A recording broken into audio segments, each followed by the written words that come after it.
नमस्कार। आज मैं फिर आपके सामने अपराध की एक और घटना लेकर आया हूं। आज के अपराध की घटना हालिया है, बिल्कुल हाल की है और आज ही उसका अनावरण हुआ है। घटना लखनऊ की है। घटना बहुत सनसनीखेज है। लखनऊ पुलिस ने इसमें बहुत मेहनत करके घटना का अनावरण किया है। बात 25 जुलाई 2022 की है। पुराने शहर का एक थाना है ठाकुरगंज। ठाकुरगंज में एक ओवर ब्रिज है जिसको ठाकुरगंज ओवर ब्रिज के नाम से ही जाना जाता है। ठाकुरगंज ओवर ब्रिज के नीचे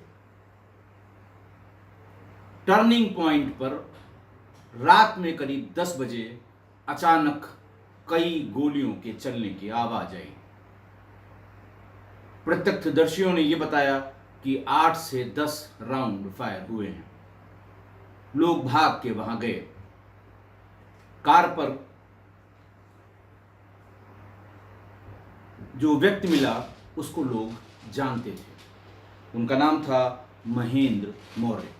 उनके पिता रोशन लाल मौर्य वो ठाकुरगंज क्षेत्र के नामी व्यक्ति थे।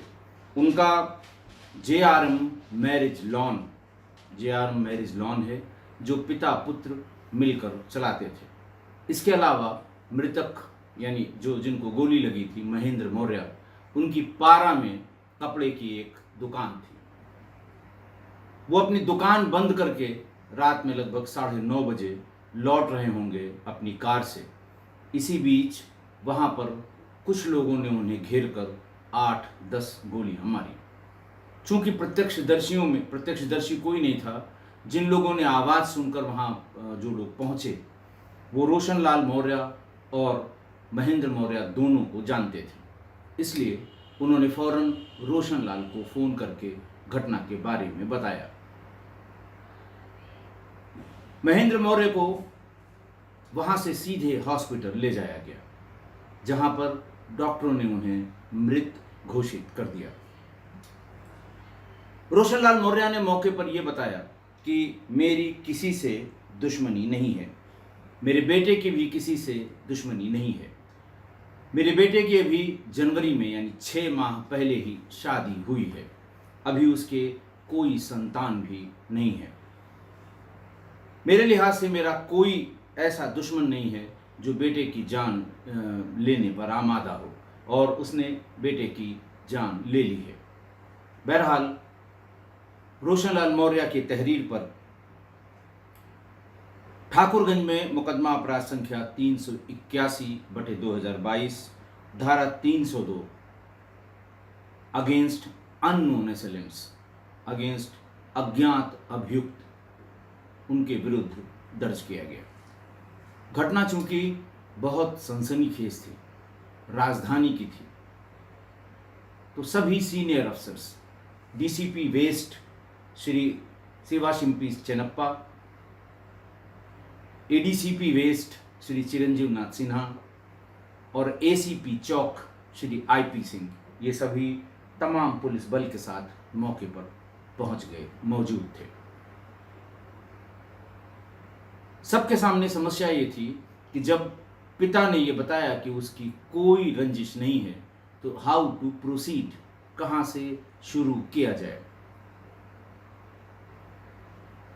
लाश का पंचायतनामा भर के पोस्टमार्टम के लिए भेज दिया गया। अगले दिन पोस्टमार्टम भी उसका होकर आ गया।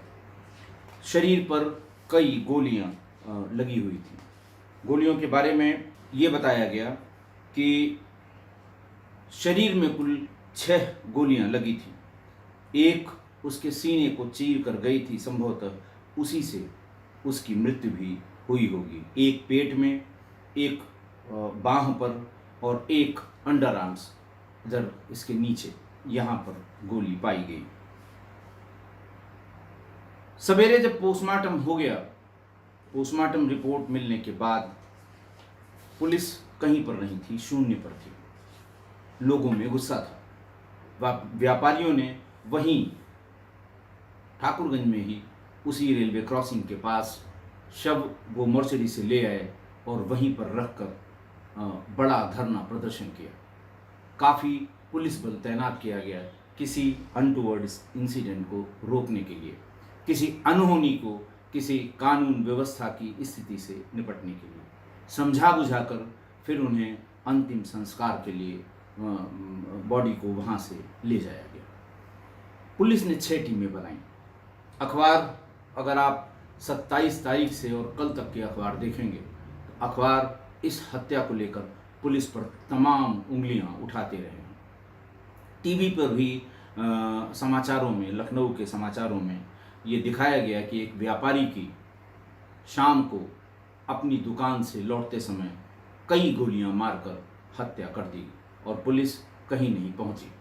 कुल 6 टीमें लगाई गईं। एक टीम जो सर्विलांस की टीम थी, उसको जितने नंबर्स थे इन लोगों के, उनको एनालाइज करने, वहाँ उस टावर पर जहाँ ये घटना हुई थी वहाँ के डंप डाटा को लेने, और एक बड़ी टीम लगाई गई उनके जिस दुकान से वो शाम को निकले थे महेंद्र मौर्य, वहाँ से घटनास्थल की जितनी भी सीसीटीवी फुटेज उपलब्ध हैं उनकी स्टडी करने और उसमें से पॉइंट आउट करने के लिए उन्हें लगाया गया। बाकी टीमें क्षेत्र के जो अपराधी हैं, दुराचारी हैं, जिनकी इस तरह की हिस्ट्री है, उनसे संपर्क करने के लिए लगाया गया कि शायद उनकी जानकारी में कुछ हो।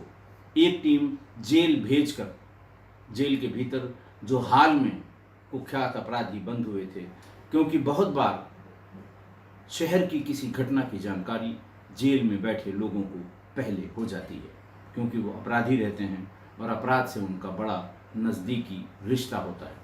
लेकिन कुछ बात बनी नहीं। सीसीटीवी फुटेज ने 3 दिन में एक चीज़ ये तय कर दी कि 2 लोग इनके पीछे पीछे मोटरसाइकिल से आए। उसके बाद फिर वापस लौट गए। उस स्थान पर जहाँ से ये मोटरसाइकिल से आए और जहाँ हत्या हुई, उनकी टावर आईडी, डंप डाटा उनका निकाला गया, उनकी एनालिसिस हुई और एनालिसिस के बाद 3-4 संदिग्ध नंबर भी मिल गए। इन्वेस्टिगेशन शुरू हुई और आज इस इन्वेस्टिगेशन का पटाक्षेप भी हुआ। कुल 6 लोगों ने मिलकर ये हत्या की थी। हत्या का कारण बहुत अजीब था। महेंद्र की पत्नी, जिनकी 6 महीने पहले ही शादी हुई थी, उसका अपने मामा संजय मौर्य से संबंध था। बड़ा अजीब लगता है सुनने में। मामा एकदम सगे नहीं, लेकिन बहुत नज़दीक के मामा भांजी के रिश्ते वाले थे। बहुत दिनों से दोनों के बीच इश्क परवान चढ़ा था। दोनों परिवारों को इस इश्क के बारे में पता था, लेकिन वही बात 4 लोग क्या कहेंगे। मामा की भांजे से शादी, दोनों ही एक दूसरे से शादी करने पर अड़े हुए थे। लड़की को घर में बंद कर दिया गया, उसे बाहर नहीं निकलने दिया, किसी से मिलने नहीं दिया गया और कोशिश की गई दोनों परिवारों ने मिलकर कि लड़के लड़की की शादी जल्दी से जल्दी करा दी जाए। तभी इस समस्या से छुटकारा मिलेगा, तभी इस समस्या का निदान होगा। चूंकि संजय महेंद्र की पत्नी का मामा था, तो आना जाना लगा रहा, बातचीत होती रही। महेंद्र को एक दिन शक हुआ। महेंद्र ने लखनऊ आगरा एक्सप्रेसवे पर उसे बुलाया, संजय मौर्य को, और उससे कहा कि अब तुम दोबारा मेरे घर दिखाई मत देना और हमारी पत्नी का पीछा छोड़ दो। मुझे भी रिश्तेदारों से कुछ बातें पता लगी हैं, इसलिए मैं तुमसे ये बात कह रहा हूं। उधर संजय ने उसका प्रतिकार किया कि ये शादी जबरदस्ती की गई है। तुम अपनी पत्नी से पूछ लो कि क्या वो इस शादी से खुश है। अगर वो हाँ कह देगी, हम कभी तुम्हारे दरवाजे नहीं आएंगे, लेकिन अगर नहीं कर देगी तो बैठकर बात करनी होगी। ये भी बड़ी अजीब बात थी। महेंद्र ने यही कहा, बैठ के बात करने का कोई मतलब नहीं है। मेरी पत्नी है, शादीशुदा है। हम पूरी किसी से चोरी से हमने शादी नहीं की है। पूरा समाज इस शादी में शामिल हुआ था। घटनाक्रम के बारे में पकड़े गए अभी सारे लोग नहीं पकड़े गए। आज जो press release Lucknow commissionerate police ने किया है, उसके हिसाब से इन 6 में से 2 लोग अब तक गिरफ्तार हो गए हैं, लेकिन किस्सा, कारण, ये सब उसके पीछे का पता लग गया है। 1 हफ्ते पहले जब संजय मौर्य और महेंद्र मौर्य का लखनऊ आगरा एक्सप्रेसवे पर विवाद हुआ, उसी दिन से संजय मौर्य ने कसम खा ली कि अब महेंद्र मौर्य को अपने रास्ते से हटाकर और हम इसकी पत्नी से यानी अपनी भांजी से शादी करेंगे। अब हमें ऐसा करने से कोई नहीं रोक सकता। जिस दिन ये झगड़ा हुआ उसके अगले दिन रोशनलाल मौर्य के पास संजय मौर्य अपने 3-4 दोस्तों के पास गया। सामान्य बातचीत के बाद उसने ये कहा कि देखो, ये शादी, मेरी भी शादी जबरदस्ती की गई और उस लड़की की भी शादी तुम्हारे लड़के से जबरदस्ती की गई है। अब भी समय है, मान जाइए, वरना मैं तुम्हारे बेटे को मारकर तुम्हारी विधवा बहू से शादी कर लूंगा। ये बात, जब ये पूरी बातें खुल गई, ये बात उन्होंने रोशनलाल ने बहुत, जिसको कहते हैं, लाइटली लिया कि हो सकता है ये मजाक की बात हो सकता है इस बात के पीछे कुछ और रहा हो। रोशनलाल मौर्य ने इसका जिक्र घर में बिल्कुल नहीं किया।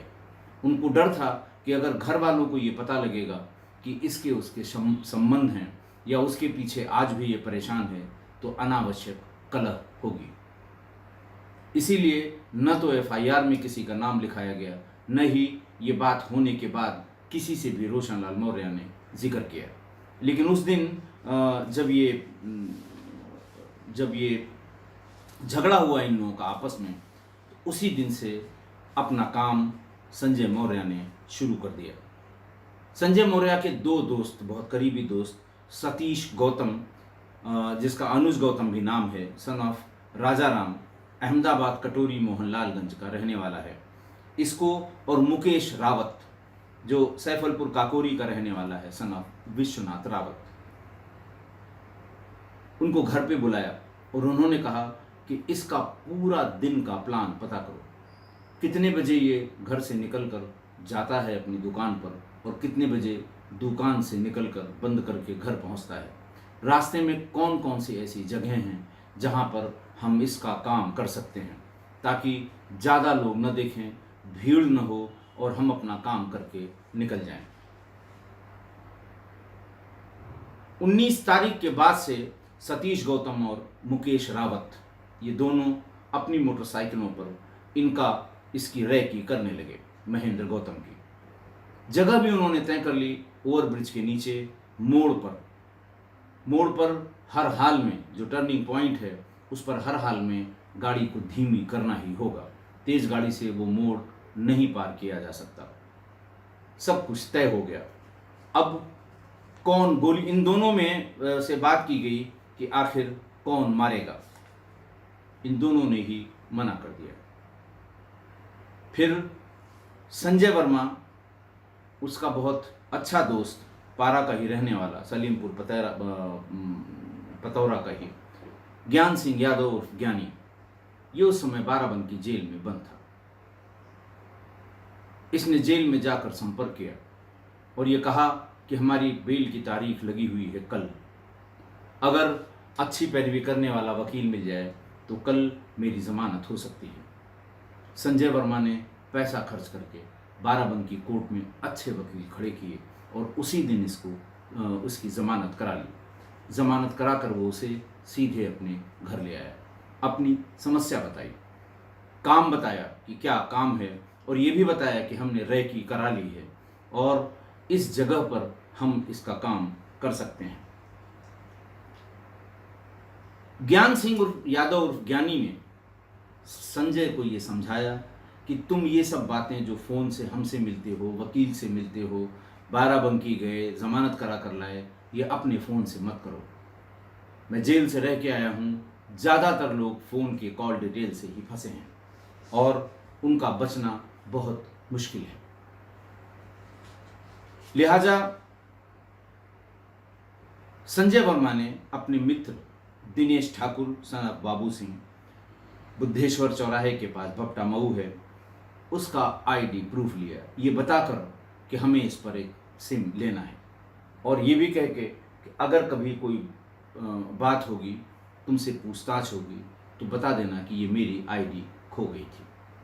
मेरी आईडी पर किसी दूसरे ने ये सिम ले लिया था। बहरहाल सिम लिया गया और इसी सिम से सतीश गौतम, मुकेश रावत और ज्ञानी से बात शुरू हो गई। अब उसे एक आदमी की और ज़रूरत थी, क्योंकि ज्ञानी ने कहा कि हम मार लेंगे, कोई दिक्कत नहीं है, लेकिन कवर अप करने के लिए कि अगर कोई रेजिस्टेंस हुआ, वो निकल कर भागा, गोली सही नहीं लग पाई, मौके पर मरा नहीं, तो एक आदमी कवर अप के लिए होना चाहिए। शनि कश्यप उर्फ कुलदीप कश्यप, जो अवध इनक्लेव दुबग्गा में रहता था, उससे संपर्क करके उसे भी इस काम में लगाया गया। सभी लोग तैयारी करके उस दिन 9:30 बजे के आसपास दुकान के पास से लगना शुरू हो गए। मुकेश रावत और सतीश ठाकुर वो दुकान के सामने थोड़ी दूर पर खड़े रहे। 9:30 पौने 10 के आसपास जैसे ही महेंद्र वर्मा ने अपनी दुकान बंद की और अपनी गाड़ी स्टार्ट की, मुकेश रावत और सतीश ठाकुर ने संजय को बता दिया कि अब ये चल रहा है और थोड़ी ही देर में ये ठाकुरगंज ओवरब्रिज के पास पहुंच जाएगा, जहां पर ये काम करना तय किया गया है। संजय वर्मा अपनी गाड़ी में था, उसके साथ सतीश गौतम, ज्ञानी जिसे गोली मारनी थी और शनि जिसे कवर अप करना था, इतने लोग मौजूद थे। ये घूम घूम कर देख रहे थे वो गाड़ी कब आती है। गाड़ी जैसे ही आई, शनि, ज्ञान और शनि ये दोनों वहाँ खड़े हो गए उस टर्निंग पॉइंट पर, और जैसे ही उसकी गाड़ी टर्निंग पॉइंट पे टर्न हुई, संजय वर्मा ने अपनी गाड़ी उसके ठीक आगे लगा दी ताकि वो न भाग सके न निकल सके, और दोनों तरफ से ताबड़तोड़ गोलियां चलनी शुरू हो गई। गोलियों की आवाज़ सुनकर लोग आते इसके पहले ही ये सब मौके से भाग गए।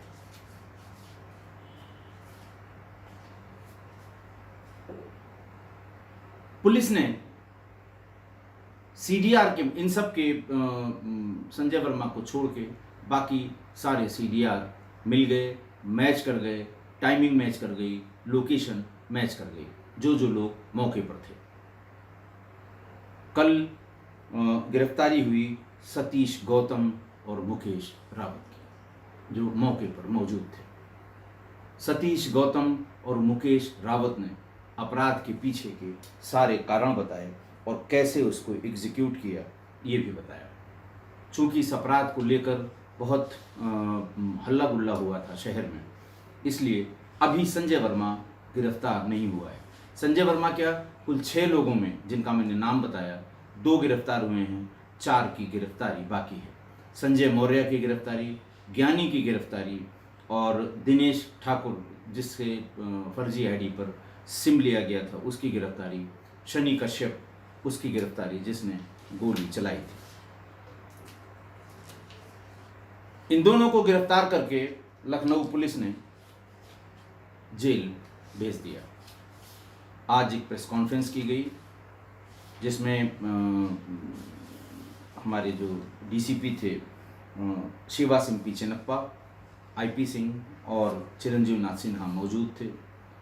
सारी घटनाओं का, सारी इंसिडेंट का सिलसिलेवार विवरण इन लोगों ने प्रेस के सामने प्रस्तुत किया और इन दोनों को आज जेल भेज दिया गया। आज की घटना देखिए, रिश्तों को तार तार होने की कहानी बहुत ढेर सारी आपने सुनी होगी। मामा भांजी में इश्क हो, ये थोड़ा रेयर है। नॉर्थ इंडिया यानी हिंदी भाषा भाषी क्षेत्र में भांजी भांजा यानी बहन का लड़का और लड़की, इनकी बड़ी सामाजिक प्रतिष्ठा है। ब्राह्मणों में इस रिश्ते को ब्राह्मणों का ब्राह्मण कहा जाता है। भांजे या भांजी उम्र में कितने भी छोटे हों, उनके पैर छुए जाते हैं।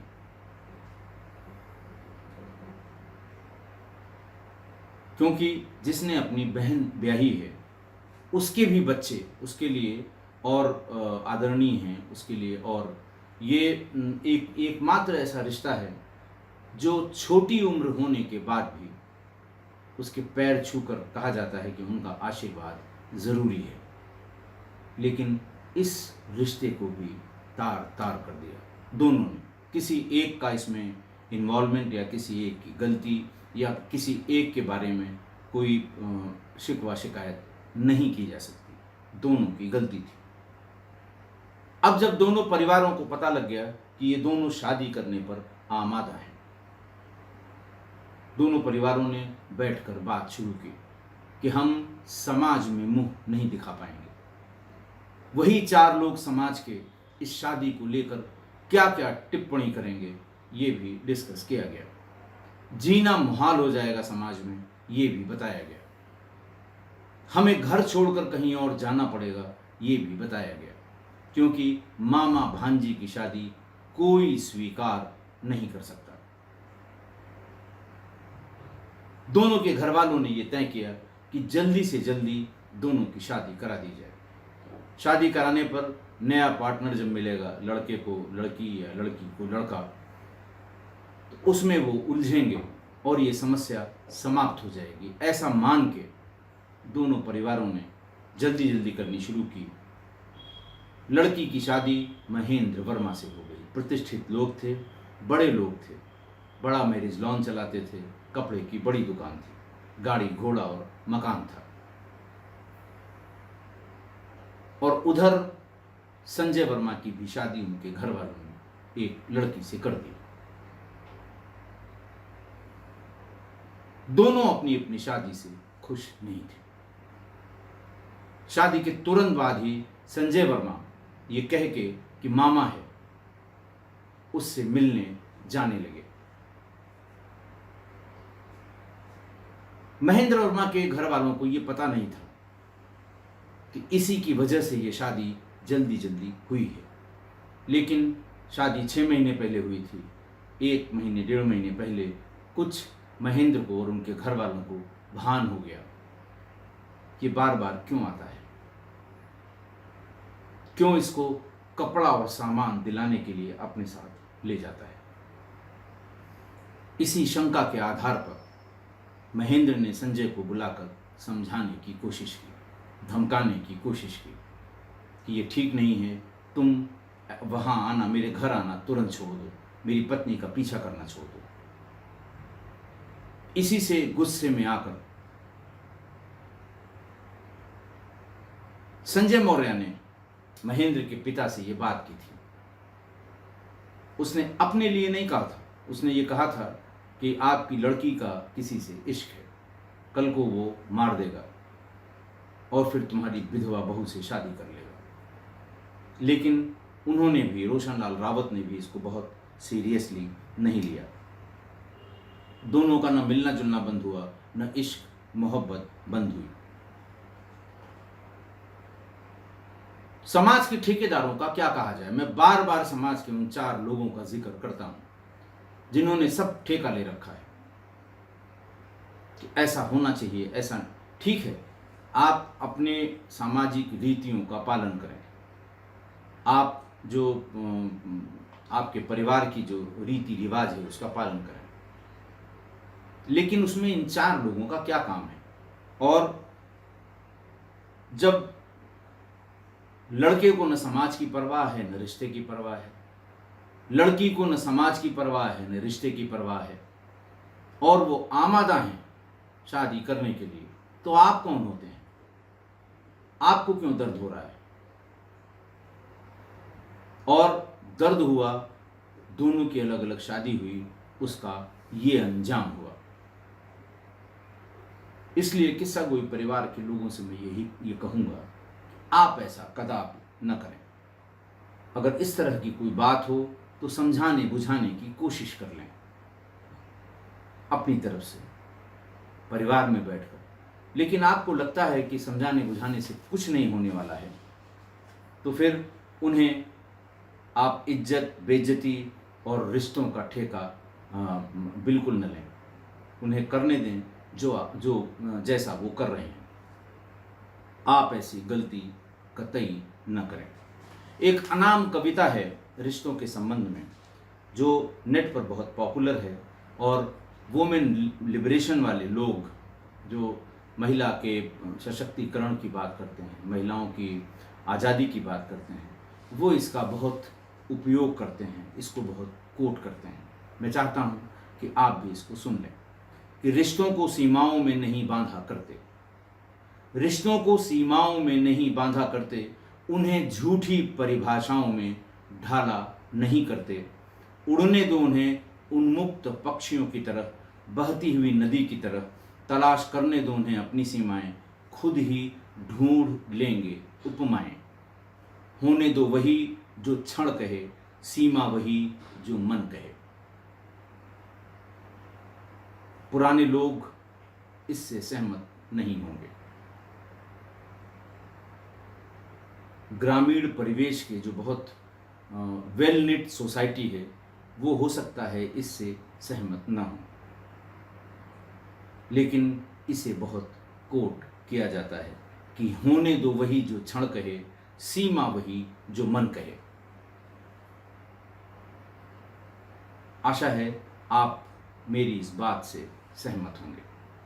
इस कविता से नहीं, रिश्तों पर आधारित इस कविता से नहीं, लेकिन मेरी इस बात से सहमत होंगे। आज के लिए बस इतना ही। बहुत बहुत धन्यवाद।